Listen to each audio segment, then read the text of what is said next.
those of you going on this journey of transformation or healing or anything in this life on your own, or especially those who started healing, I don't like to call it, awakening and all that, because whatever. And you're feeling very much lonely because it's been very heavy energies lately, and especially if you're going through the healing journey and you find that a lot of people remove themselves or were removed by confronting your behavior, which is much more pro you right now because they're so used to you being pro them, aka people pleasing slash serving slash living for others, which I know because I done all my life. Then you probably notice your Rolodex is thinned out, or nobody's sending messages, or there's no communication, or sometimes you just feel the void and you feel like, oh, I wish there was somebody here to hug me. So first of all, here's a hug. Oh, I know. It's hard. I know. When you go through something so difficult and so complex and you have no one to talk to, even if you have a professional to talk to, but you don't feel like comfortable enough because...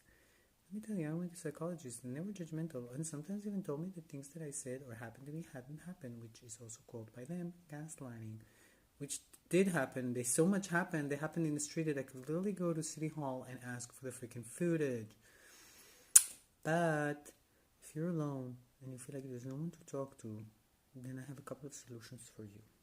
First of all, you know how you have all these like messaging apps, the ones that we constantly check to have external validation that we are worthy and that we are loved. So first of all, you don't need that. You're worthy and you're loved. Listen to this. Let me look in your eyes. Here you go. You see? You're worthy and loved. It's not the message that's going to make you worthy or loved. Okay? Let's first resolve that.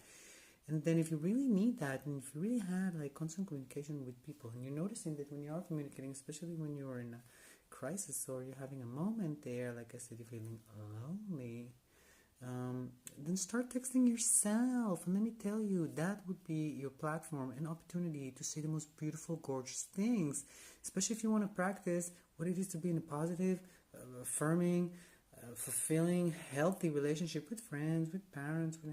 Start sending messages to yourself, voice messages, notes. Every time you feel like you want to text that friend or you want to share this really intense thing, share it with yourself, because let me tell you, those gold mines, those nuggets we dig out and we so want to share it because we learn so much or we just feel so much, we need to feel it. We need it to be there. We are the most important. Then after that, if you really feel the need and you won't, then tell it to others. And about loneliness, if you feel very lonely, try to see if it's loneliness or aloneness, because really, even if there's no real physical people next to you, a lot of times spirits are around. So maybe you should learn how to